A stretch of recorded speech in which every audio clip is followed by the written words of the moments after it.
मुअज़्ज़ज़ सामीन, अस्सलामु अलैकुम वरहमतुल्लाहि वबरकातुह।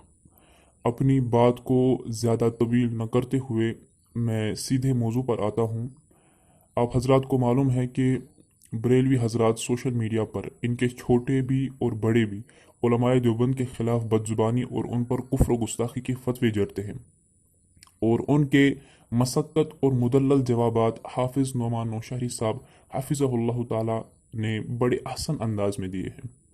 अब चूंकि हाफिज़ नोमान साहब के दलाइल का जवाब इनसे नहीं बन पाया तो इन्होंने नए हीले और बहाने शुरू कर दिए हैं, जिनमें से एक बहाना ये किया कि हाफिज़ नोमान साहब के एक जुमला कि इस बात का तो उनके फरिश्तों को भी इल्म नहीं, इसको लेकर कहा कि देखो इस पर मुफ्ती इसहाक और मुफ्ती नज़ीर अहमद कासमी दामत बरकातुहुम ने कुफ्र का फतवा दिया है और कहा कि इससे तौबा करनी चाहिए। हालांकि हकीकत यह है कि जब हमने मुफ्ती नज़ीर साहब से इस बारे में पूछा तो उन्होंने कहा कि ये धोखा देकर रिकॉर्डिंग की गई है और कहा कि अगर कहने वाले का मंशा ये है कि उस शख्स ने न ये बात लिखी है, न ये बात कही है और न उसके वहम गुमान में ये बात आई है और वो कहता है कि इस बात का तो उसके फरिश्तों को भी इल्म नहीं, तब न तौबा करने की बात है और न इस बात में कोई शरअन हर्ज है, क्योंकि ये मुहावरा है और मुहावरे के तौर पर इस्तेमाल होता है। आप अब भी मुफ्ती नज़ीर साहब से इसके बारे में फ़ोन कर सकते हैं और इसकी वजाहत तलब कर सकते हैं। इसका मतलब ये नहीं है कि हमारे मुफ्तियान ने मौका देखकर फतवा बदल दिया, ऐसा नहीं है, बल्कि सवाल करने वाले ने ही दजलो फरेब से काम लिया था। इन्होंने सवाल किया और इस अंदाज में किया कि एक शख्स ने कोई काम किया है और उस किए हुए काम के बारे में वो कहता है कि इस बात का मेरे फरिश्तों को भी इल्म नहीं, तो उस पर कुफ्र और तौबा का फतवा दिया गया था, क्योंकि किरामन कातिबीन को हर जो बंदा करता है उसका इल्म होता है। तो अगर उसने वो काम किया है, उस किए हुए काम करने के बावजूद वो कहता है कि इसका मेरे फरिश्तों को इल्म नहीं, तो इस पर तौबा का हुक्म है। और नोमान साहब ने जो लफ्ज़ इस्तेमाल किया है वो इस माना में किया है कि जो तुम हमारे अकाबरीन पर गुस्ताखी का फतवा देते हो वो गुस्ताखी ना उन्होंने लिखी है, न कही है, न उनके वहम गुमान में आई है, लिहाजा ये हमारे उलमा ने लोग देखकर फतवा नहीं बदला, बल्कि तुमने ही सवाल में दजलो फरेब से काम लिया था।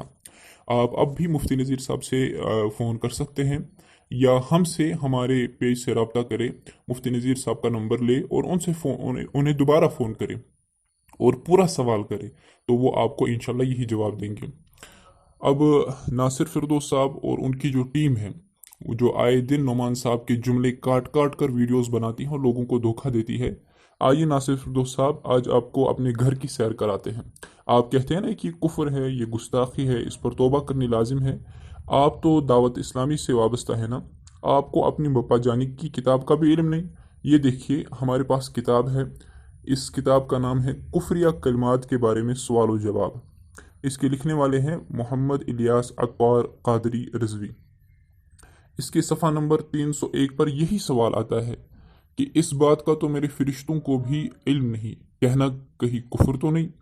यानी इलियास अतवार साहब से सवाल होता है कि अगर कोई शख्स कहता है कि इस बात का तो मेरे फरिश्तों को भी इल्म नहीं, कहीं ये कुफ्र तो नहीं। वो जवाब देते हैं ये कुफ्र नहीं है। नासिर फिरदौस साहब दोबारा सुने, वो जवाब देते हैं कि ये कुफ्र नहीं है और आगे फरमाते हैं ये फरिश्तों की तौहीन नहीं। ये उर्दू का मुहावरा है, कहने वाले का मंशा ये होता है कि ये बात तो मेरे वहम गुमान में भी नहीं या इसके बारे में मैंने कभी सोचा तक नहीं। अगर मैंने इस सिलसिले में जहन के अंदर भी कोई तरकीब बनाई होती तो किरामन कातिबीन को यकीनन मालूम हो जाता। तो इनके घर के हवाले से भी मालूम हुआ कि ये कुफ्र नहीं और ना ही तौहीन है। अल्लाह ताला हक़ को समझने की तौफीक अता फरमाए और उस पर अमल करने की भी तौफीक अता फरमाए। أنعم بغراس الآفاق بارزة صاغا أخلاقي كتاب الخلاق في صحبة أزهار فاقت في الصدق حديثا